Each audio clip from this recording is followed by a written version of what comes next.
ఏదైనా పాట ఉంటుంది, అదొక ఐటమ్ సాంగ్. మామూలుగా ఐటమ్ సాంగ్లు మనకి ఎలా ఉంటాయి, ఇంకొక ఐటమ్ సాంగ్ అనేది చెప్పడం నా ఉద్దేశం కాదు, కానీ ఒక ఐటమ్ సాంగ్ అంటే బూతికి దగ్గరగా ఉంటుంది, అర్ధనగ్నంగా ఆమె ఉంటుంది. నేను అదే చెప్తున్నాను సార్. ఇప్పుడు ఒక పాట పాడుతున్నాము మనం అంటే పెద్దవాళ్ళు ఒక పాట పాడుతున్నాం అంటే ఆ పాట ఏంటిచ్చి చండాలంగా అని చెప్పి అనేది. ఇప్పుడు మనం సీతారామ శాస్త్రి గారి పాటలు పాడామంటే తత్వాన్ని అర్థం చేసుకుని ఇంకా ఎంకరేజ్, అలాంటి పాటలే పాడాలి, అలాంటి పాటలతోనే ముందుకెళ్ళాలి అనే తత్వం అనేది ఉండేది ఉంటుంది. అందుకని సీతారామ శాస్త్రి గారు ముసుగు వేయొద్దు మనసు మీద అనే పాట రాసినప్పుడు ఆ పాట తాలూకు తాత్విక చూస్తే నిజానికి ఐటమ్ సాంగ్లు ఇలా రాయడం కష్టం, రాయాలని ఆలోచన కూడా రాదు. ఏదో మామూలుగా రాస్తే సరిపోతుంది కదా, మామూలుగా రాస్తే అలా రాయరాను. ఏ పాటైనా నేను గమనించింది ఏంటంటే ఆయన 1986 సిరివెన్నెల మొదలుకొని ఆయన మరణించేంత వరకు, అంటే అలవైకుంఠపురంలో నీ కాళ్ళను పట్టుకోవదన ఏదైతే సామస వరగబన అలాంటి పాటలతో సహా, ఆ తర్వాత రాసిన రంగమార్తాండ పాటలతో సహా, ఆయన చిట్ట చివర రాసిన శ్యామ్ సింగ్ రాయ్ పాటతో సహా ప్రతి పాటలోనూ ఆయన ఒక జీవిత తాత్విక చెప్పే ప్రయత్నం చేస్తారు, డైరెక్ట్గాను ఇండైరెక్ట్గాను. అలాగే ఆయన తాను చాలా స్ట్రగుల్స్ పడ్డారు. మామూలుగా మనకు ఎలా ఉంటుందంటే అంటే అందరి జీవితాలు అంతే, నీ జీవితమైనా నా జీవితమైనా ఈ కెమెరాని షూట్ చేస్తున్న వాళ్ళవైనా ఆ మాటకు వస్తే ఎవరివైనా నల్లేరు మీద నడకలా ఉండదు. అవును, అది ఎవరికో కానీ సాధ్యం కాదు. ఎవరికి సాధ్యం అవుతుందో కూడా చెప్తాను నీకు. ఎవరైతే సామాన్యంగా ఉండిపోవాలనుకుంటారో వాళ్ళకి సాధ్యం అవుతుంది.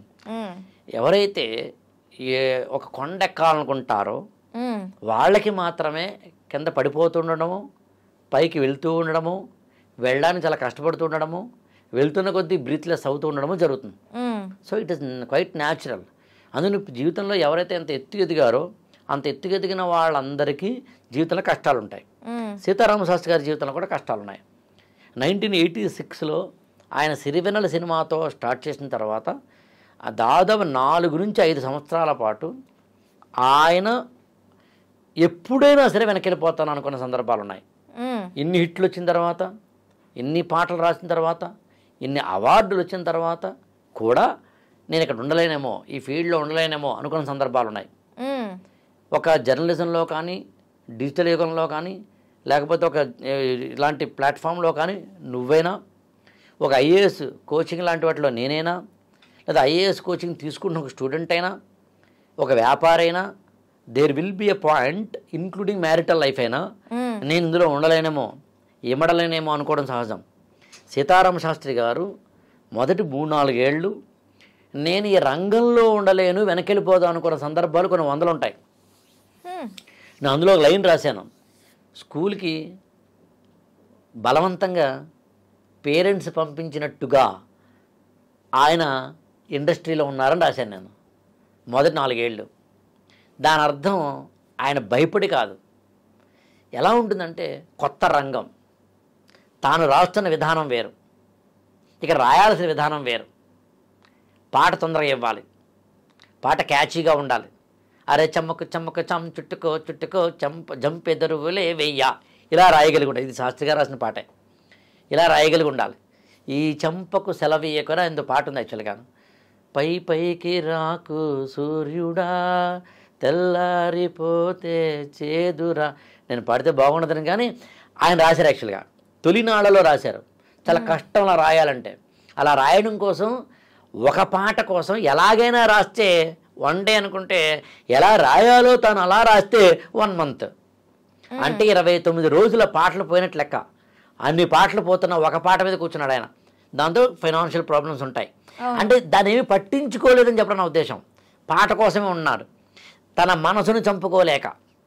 అలా అని చెప్పి డైరెక్టర్ లెక్క ఏదైతే వాళ్ళ కోరికలు ఉంటాయో, ఆ డిమాండ్స్ ఉంటాయో వాటిని తట్టుకుంటూ సినిమా తాలూకు వ్యాపారం, ఏదో త్రివిక్రమ్ సినిమాతో ఒక స్పీచ్లు అన్నట్టుగా యాక్చువల్గా వ్యాపారం అంటే నిర్మాత తాలూకు వ్యాపారం చూడాలి, హీరో తాలూకు ఇమేజ్ని చూడాలి, మళ్ళీ ఈయన తాలూకు మనసును చంపుకోకూడదు, ఎట్ ద సేమ్ టైం మళ్ళీ ప్రేక్షకులు ఆనందించాలి. అన్ని రకాలుగా ఇవ్వడానికి ఆయన ఎంత తపన పడ్డారో, ఇంత తపన పడగలనా, పడ్డం అవసరమా, నన్ను నేను మనసును చంపుకుంటూ నేను పాటను సరిగ్గా ఇవ్వలేకపోతే వృత్తికి అన్యాయం చేయడం ఇష్టం లేక వెనకెళ్ళిపోదామా అనుకున్న స్ట్రగుల్స్, ఆ స్ట్రగుల్స్లో ఉన్నప్పుడు ఆయన ఏ విధంగా మళ్ళీ పికప్ అయ్యారు, దాని వెనకాల గురువుల సహాయం ఎలా ఉంది, ఇవన్నీ రాశాను యాక్చువల్గా. అందుని కేవలం సీతారామ శాస్త్రి గారి పాటల్ని ఒక పత్తి తీసుకుని రాసిన బుక్ కాదు. ఈ పుస్తకాన్ని ఆయన జీవిత చరిత్రను అంతటినీ చెబుతూ సినిమాల తాలూకు ఏ సినిమాతో ఆయన హిట్ అయ్యారు, ఏ సినిమాతో తాలూకుతో ఆయన కొంచెం అడుగులు వెనక్కి వేశారు, మళ్ళీ ముందుకు వేశారు. లాగా అంటే ఒక విమానం ఉంటుంది, రన్వే మీదకి వస్తుంది. మామూలుగా విమానం ఇలా వచ్చి దాన్ని రన్వే అంటారు. ఆ రన్వే నుంచి అది ఇలా వేగంగా వెళ్తుంది, వేగంగా వెళ్ళి ఇలా పైకి లేస్తుంది, టేక్ ఆఫ్ అంటాం. టేక్ ఆఫ్ తర్వాత ఏదో క్యూములో నింబస్ లాంటి మేఘాల్లోకి వెళ్ళి ఆగుతుంది. ఆగి అక్కడి నుంచి మళ్ళీ ముందుకెళ్తుంది, తర్వాత మళ్ళీ ల్యాండింగ్ అవుతుంది. అలా ఆయన జీవితంలో ఏ సినిమాతో టేకాఫ్ అయ్యారు, ఏ సినిమాతో ల్యాండింగ్ అయ్యారు, ఏ సినిమాతో ఆయన ఇంకా అమ్మయ్య ప్రశాంతంగా ఉండిపోవచ్చు ఇండస్ట్రీలో, అలాంటివన్నీ రాసిన. ఓకే, ఒక్కసారి సీతారామ శాస్త్రి గారిని కొంచెం అలా పక్కన పెడదాం సార్. ఈ బుక్ రాయాలన్న జిజ్ఞాస మీకు ఎలా వచ్చింది?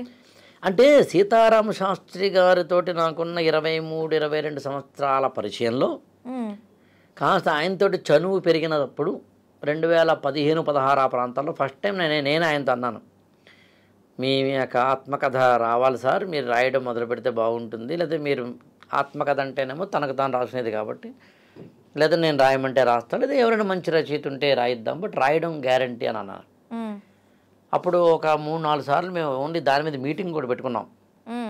ఆయన కూడా పాపం రాద్దామనే అడుగుజాడలతోటి. కాకపోతే ఏమైందంటే 1986 నుంచి ఇవాల్టి వరకు, లేదా నేను 2015లో ఆయనకి రెఫర్ చేసినప్పటికీ కాస్త అటు ఇటుకు ఒక 2000 పాటలు ఉన్నాయనుకుంటే, మన దగ్గర 2000 పాటలు అదే ఆర్డర్లో, అంటే సినిమాటిక్ ఆర్డర్లో కనుక ఉంటే మనకి ఎంత కాదనుకున్న రిఫరెన్స్ తొందరగా దొరుకుతుంది. అప్పట్లో అన్ని అవైలబుల్ లేవు. చేయాలంటే ఎంత కాదనుకుని ఎలా ఉంటుందంటే ఒక బిజీ కూడా ఉంటుంది, ఇంట్లో సభ్యులకు కావచ్చు, ఆయన కావచ్చు. ఆ మెటీరియల్ దొరకడం కష్టమైంది. ఆయన పాటలు లేకని వెతకాలి, 86 నుంచి వెతుకుతూ రావాలి. ఆయన మరణించిన తర్వాత తానా వారు, సిరివెన్నెల కుటుంబం వారు కలిసి ఒక 6 పుస్తకాలు వేశారు. సీతారామ శాస్త్రి గారి యొక్క మొట్టమొదటి పాట మొదలుకొని చిట్ట చివరి పాట వరకు సినిమాల్లో రాసినవి, సినిమాల్లో రాయనివి, ఆయన ప్రైవేట్గా రాసినవి, ఆయన టీవీ సీరియల్స్కి రాసినవి, ఆయన రాసిన కథానికలు, అలాంటివన్నీ కలిపి ఒక 6 పుస్తకాలు వేశారు. నేను ఆ పుస్తకాలు తీసుకున్నాను. నేను 6 ఏళ్ల కిందటో 7 ఏళ్ల కిందటో శాస్త్రి గారితో అన్నది ఇదే, ఏమంటే ఇలాంటి ఈ పుస్తకం ఇలా వచ్చినా నేను ఆత్మకథ రాయడం మొదలు పెడతానని. కానీ అప్పుడు దొరకలేదు మనకి, ఇప్పుడు దొరికినాయి.